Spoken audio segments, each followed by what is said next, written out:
안녕하세요. 오늘 저희와 함께 깊이 살펴볼 자료는 파탄잘리의 요가 수트라, 그중에서도 제3권 비부티파다의 22절부터 38절까지입니다.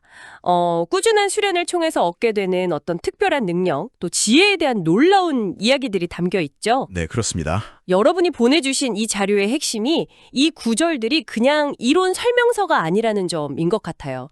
실제 수련, 그러니까 삼야마라고 하죠. 마음을 한 곳에 모으는 거, 그걸 통해 이 지혜를 어떻게 체험하고 내 걸로 만들 수 있는지 이걸 강조하고 있더라고요. 맞습니다. 이론만으로는 오히려 좀 길을 잃을 수도 있다 이런 경고도 있고요. 또 제시된 내용들은 그냥 예시일 뿐이니까 각자 자기만의 방식으로 체득해야 한다 이렇게 말합니다. 아주 중요한 지적이에요. 결국 각 수트라는 마음을 다루는 도구인 셈이죠. 그 구절에서 나왔던 삼야마, 그러니까 대상에 대한 완벽한 집중, 명상, 그리고 합일 상태, 이걸 통해서 의식, 그 치타라고 하는 마음작용 자체를 변화시키는 게 핵심이에요. 네네. 그래서 제시된 예시들은 이 과정을 위한 어떤 출발점이다 이렇게 볼 수 있습니다. 오늘 저희가 이 심오한 가르침 속에 숨겨진 의미, 그리고 실제 수련에 어떻게 적용될 수 있을지 그 가능성을 한번 같이 탐색해보면 좋겠습니다. 좋습니다. 그럼 바로 본론으로 들어가 보죠. 3권 22절인데요. 첫 구절부터가 카르마, 그러니까 행위의 결과에 대한 이야기로 시작해요. 즉각 나타나는 카르마랑 미래에 나타날 카르마, 이렇게 두 가지가 있다고 설명하네요. 커피 마시는 예를 들었죠? 네, 맞아요. 바로 느끼는 맛이나 감각, 이게 즉각적 카르마고 시간이 좀 흘러서 나타나는 결과가 미래의 카르마라고요. 이게 어떻게 작동하는 원리일까요? 일단 즉각적인 카르마는 명확하죠. 커피 마실 때 입안에서 느껴지는 맛, 향, 온도 같은 감각들. 이건 피할 수 없는 직접적인 경험이잖아요. 네, 그렇죠. 근데 흥미로운 건 미래의 카르마라 형성되는 방식이에요. 어떤 행위의 에너지, 정신적인 인상이나 심상 같은 게 우리 존재의 좀 더 깊은 차원, 자료에서는 원인계라고 표현했던데 거기로 흘러들어가서 쌓일 때 미래 결과를 만들 잠재력을 갖게 되는 거죠. 아, 그럼 그냥 커피를 마시는 행위 자체만으로는 미래 카르마가 잘 안 생긴다는 건가요? 뭔가 좀 더 필요하다는 거죠? 네, 그냥 행위만으로는 그 심상이 원인계에 각인되더라도 힘이 약할 수 있어요. 근데 그 행위가 막 반복되거나 아니면 거기에 강한 의지, 소망 같은 에너지가 결합되면 원인계의 에너지가 충분히 쌓여서 하나의 충동으로 발현된다는 거예요. 충동이요? 네, 이 충동이 바로 미래의 특정 경험을 다시 하도록 이끄는 동력이 되는 거죠. 약간 씨앗이 발아하는 것처럼 때가 되면 스스로를 표현하려고 하는 거예요. 아하, 그렇군요. 그 충동이 일종의 신호, 표시가 될 수 있다는 거네요. 내 안에 어떤 느낌이나 끌림일 수도 있고 아니면 외부적인 상황이나 만나는 사람을 통해서 나타날 수도 있고요. 그렇습니다.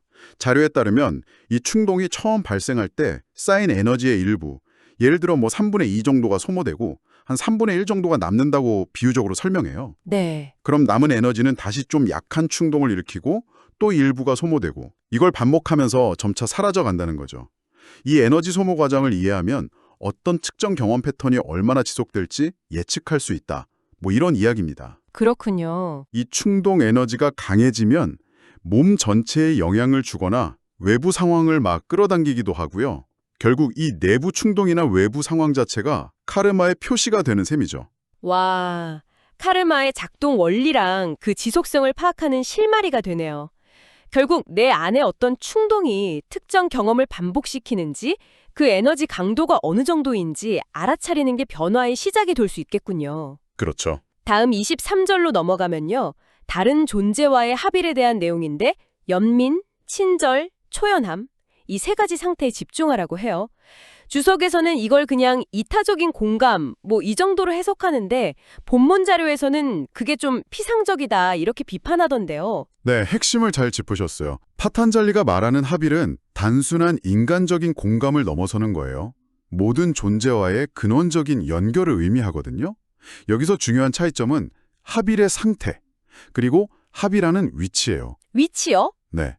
주석은 종종 이 지배적인 위치에서의 합일이라는 중요한 측면을 놓치고 그냥 감정 교류 수준으로만 해석하는 경향이 좀 있어요. 지배적인 위치에서의 합의를 이거 흥미로운 표현인데요. 그럼 연민, 친절, 초연함이 어떻게 이 지배적 합일이랑 연결되는 건가요? 그냥 공감이랑은 어떻게 다른 거죠? 연민은요, 상대방하고 같은 마음 상태가 돼서 깊이 연결되는 거예요. 거의 하나가 되는 경험이죠. 진정한 연민은 표정이나 행동까지 닮아가게 만들어요. 그리고 친절, 즉 부드러움은 자신의 에너지장을 좀 유연하게 만들어서 상대방이랑 잘 섞이고 융합되도록 돕는 역할을 해요.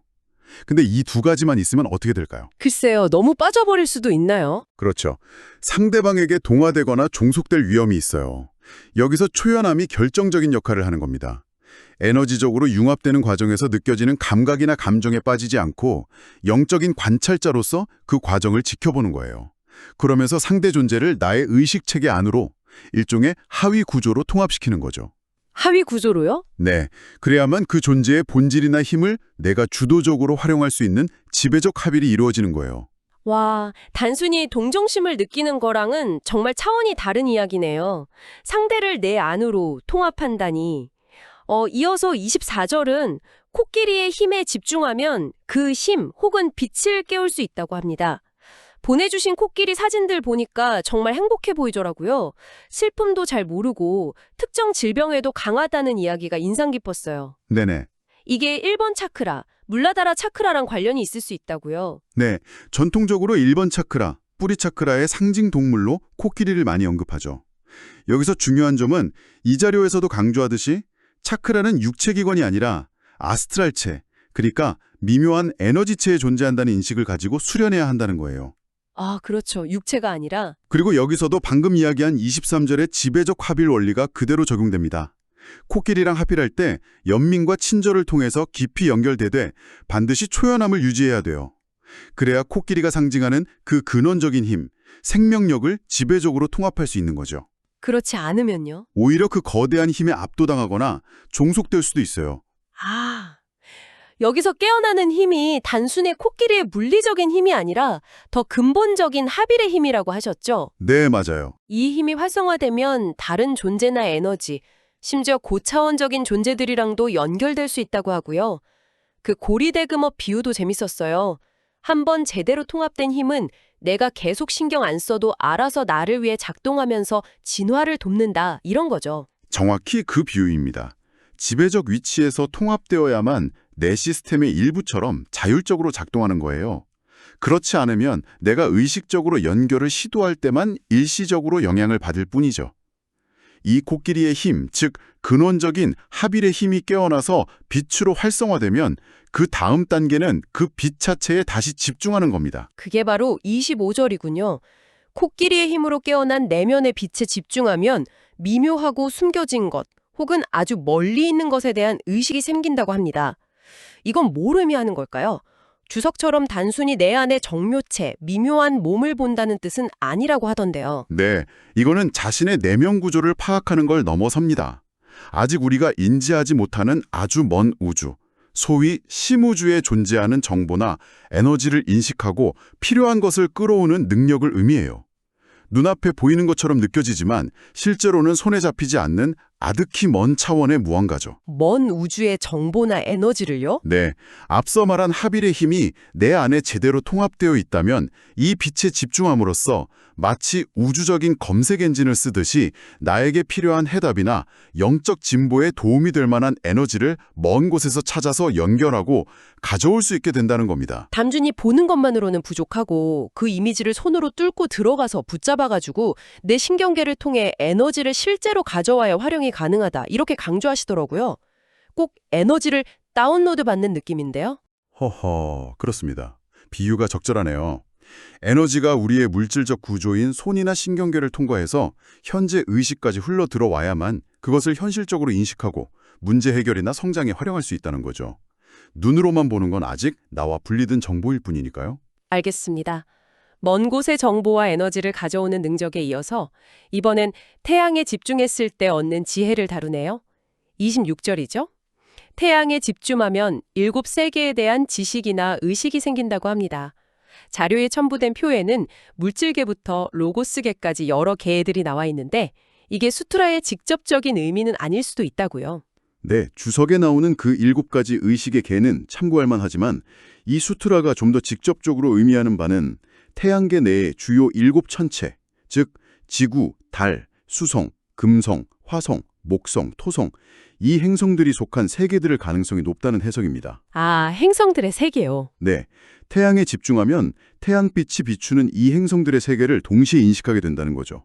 어둠 속에서는 보이지 않던 것들이 태양빛 아래 드러나듯이 태양의 의식과 연결되면 지구가 밤인 순간에도 태양이 비추고 있는 다른 행성들의 세계를 인지할 수 있게 된다. 이런 설명이에요. 아하, 태양계 행성들의 세계요. 그리고 이 행성들이 각각 다른 의식의 차원과 연결되어 있어서 예를 들면 지구는 물질계, 달은 아스트랄계 이런 식으로요. 그래서 자신의 영적인 뿌리나 진화 경로를 이해하는 데 중요한 단서가 된다는 말씀이시군요. 바로 그 점입니다. 예를 들어 어떤 영혼의 근원이 범천계와 관련이 있다면 태양계 내에서는 화성이나 목성 같은 영역과 연결될 수 있다 이런 식이죠. 자신이 어디에서 왔고 어디로 나아가야 하는지를 알기 위해 이러한 여러 세계에 대한 인식은 매우 중요합니다. 특히 이 자료에서는 물질 세계, 지구가 다른 세계들에 비해서 영적 진보의 기회가 상대적으로 열려 있는 곳이라고 강조하기도 하고요. 네, 다음 27절은 달입니다. 달에 집중하면 모든 달의 형상들에 대한 지식이 생긴다. 흥미로운 건 달의 위상 변화에 대한 설명인데요. 외부 세계, 그러니까 하늘에 보이는 달의 모습이랑 우리의 내부 세계, 아스트랄 마음 상태에서의 달 위상이 정반대의 심리 상태를 유발한다는 표가 있었잖아요. 네, 있었죠. 그게 정말 신기했어요. 보름달일 때 내면은 오히려 무심함, 신월일 때 내면은 만족감, 들뜸 이런 식으로요. 이 부분은 상당히 흥미로운 통찰을 제공해요. 핵심은 아스트랄계, 즉 우리 내면의 미묘한 마음 상태에서의 달의 위상이 원인이고 물질계, 하늘에 보이는 달의 모습은 그 결과라는 관점이에요. 아, 내면이 원인이고 외부는 결과다. 네, 그래서 외부 달이 가득 찬 보름달, 망일 때 우리 아스트랄 마음은 정반대인 신월, 삭 상태가 돼서 오히려 집착 없고 냉정한 상태가 되기 쉽고요. 외부 달이 사라진 신월일 때는 내면은 보름달 상태가 돼서 감정적으로 풍요롭고 만족하고 때로는 좀 들뜨기 쉬운 상태가 된다는 거죠. 그렇다면 우리가 달 주기에 따라 감정 기복을 느끼는 이유가 우리 영혼이 아직 밤의 상태, 그러니까 달빛의 영향 아래 있기 때문이라는 설명이네요. 그렇죠. 더 나아가서 특정 마음 상태가 필요할 때, 예를 들어 집착에서 벗어나고 싶으면 의도적으로 내 마음의 달을 신월 상태로 만드는 수련을 할 수도 있다는 거군요. 네, 바로 그렇습니다.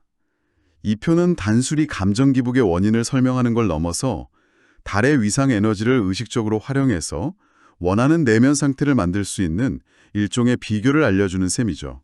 네. 물론 영혼이 아스트랄계의 낮 상태, 즉 태양빛의 영향을 받는 단계로 진화하면 이런 달의 주기에 따른 감정적 동요에서 벗어나서 더 안정적인 평정 상태를 유지하게 된다고 합니다. 우주적 리듬과의 연결 참 흥미롭네요. 자, 28절은 북극성입니다. 북극성에 집중하면 행성과 별들의 궤도를 알게 된다고 하는데요. 함께 보내주신 별자리와 태아 사진, 행성의 아날렘마 그림을 보니까 이 자료에서는 별자리가 태아의 형태 형성에 행성 궤도가 몸의 기능적 움직임 범위 같은데 영향을 미친다고 해석하는군요. 네, 그렇죠. 북극성 자체뿐만 아니라 북두칠성에 대한 이야기도 비중 있게 다뤄지더라고요. 칠성신 신앙이나 구성 개념과의 연결도 흥미롭고요. 네.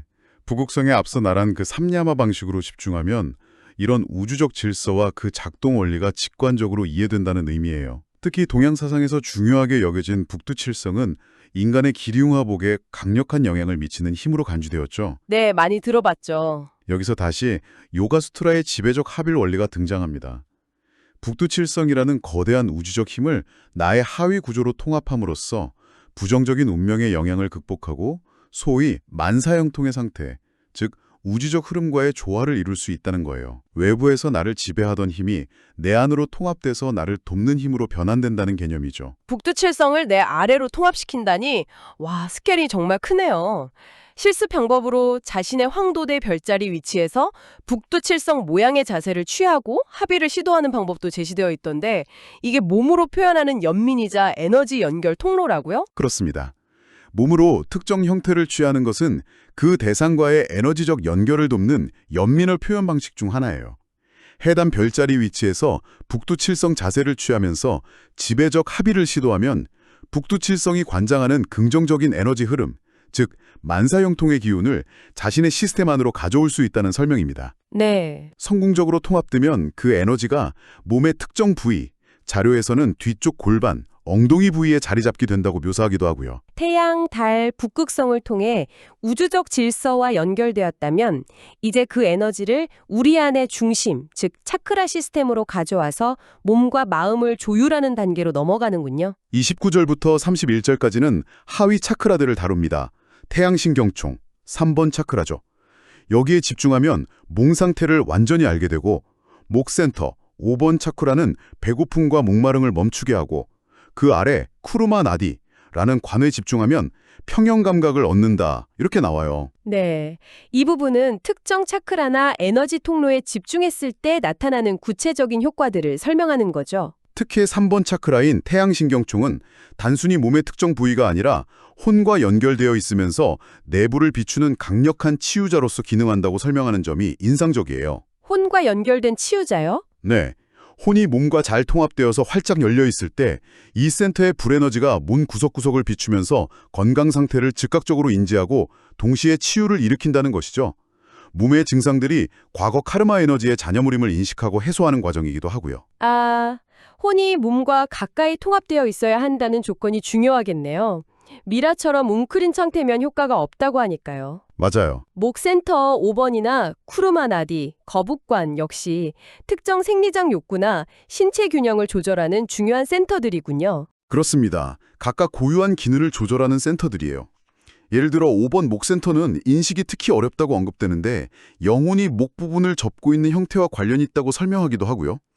자, 이 하위 차크라들에 대한 탐구를 지나서 이제 더 높은 차원의 의식과 연결되는 상위 차크라, 그리고 직관과 자유에 대한 마지막 부분으로 나아갑니다.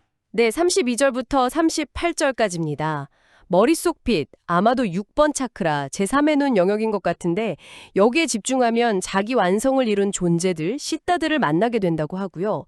34절에서는 심장센터, 4번 차크라에 집중하면 마음의식, 즉 치타죠. 혼의 의식 또는 인간지성이 어떻게 작용하는지 이해하게 된다고 합니다. 네. 그리고 이 모든 차크라 수련 과정, 36절이죠, 이게. 결국 초감각적인 능력들, 상의 청각, 촉각, 시각, 미각, 후각 이런 것들과 직관을 개발시킨다고 하네요. 37절.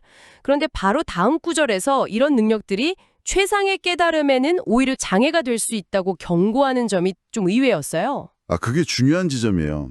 이 수련들을 통해 얻어지는 능력들은 객관적인 세계에서 보면 강력한 힘처럼 보이지만 그 능력 자체에 집착하거나 도취되면 본래 목표인 완전한 깨달음, 즉 속박에서의 완전한 해방으로부터 멀어질 수 있다는 경고죠. 아, 능력 자체에 빠지면 안 된다는 거군요. 그렇죠. 능력은 목적이 아니라 과정에서 얻어지는 결과물일 뿐이라는 거예요. 예를 들어 4번 심장센터를 통해 이해하게 되는 마음의식은 단순한 생각이나 감정이 아니라 영혼의 고차원적 지성이 어떻게 외부 현실에 영향을 미치고 창조하는지에 대한 이해를 의미해요. 나의 비전이나 소망이 심장센터를 통해 어떻게 우주로 방출되고 현실화되는지 그 메커니즘을 깨닫는 것이죠. 그렇군요. 그 능력 자체보다는 그것을 통해 얻는 더 깊은 이해가 중요하다는 말씀이네요. 35절은 좀 더 근본적인 문제, 그러니까 우리가 왜 고통이나 불만족 같은 원치 않는 경험, 자료에서 말하는 운명과의 불화를 겪는지에 대해 이야기하는 것 같아요.